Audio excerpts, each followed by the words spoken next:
पर किए सबु सफल खाउछंती घर को जीव पुलिस दुकान आगे सफल जरी पड़े भी लागिब मोटा अंकर फाइन दुकान रे गोटे भी गुटखा थिले उठाई आनिब पुलिस भूल रे भी खांतु नहीं पान सरकार देवे भल करी नाम व्यान पर किए किए सबु सफल खाउछंती कि एथर घर को जीव पुलिस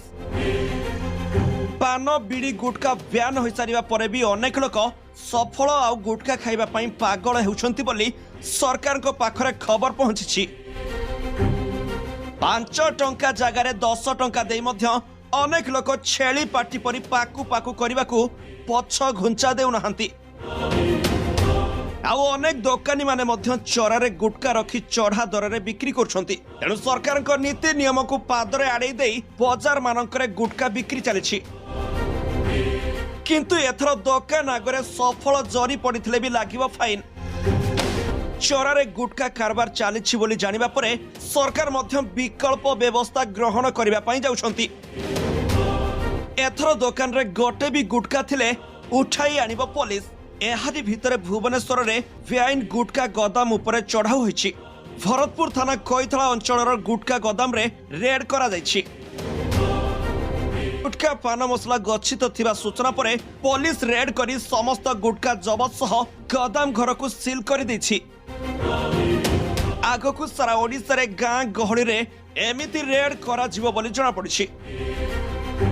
तेरे राज्य सरकार समस्त गुटखा पान मसला सिगारेट जर्दा खैनी एवं तमाकू उत्पादन बिक्री उपरे संपूर्ण ब्यान बा निषेधादेश जारी करिसंती किंतु यार सुजोग नहीं पूर्व जो व्यवसायी माने एही व्यवसाय करुले से गुटखा खैनी सिगारेट आदि दर 3 गुण अधिक करी कला बजार रे बिक्री करी मालामाल हेउछंती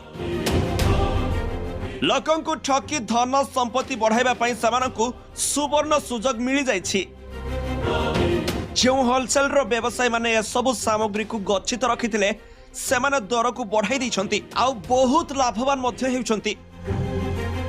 दोकानी माने भी लुचा छपारे याकू बिक्री करुछंती विभिन्न नामी और बेनामी कंपनी रो तमाकू बिक्री हेउछि तेणु सरकार आगो को एही धर पकड़ को बढ़ाई देबे बोली अनुमान मध्य करा जाउछि ब्यूरो रिपोर्ट G7 ओडिया।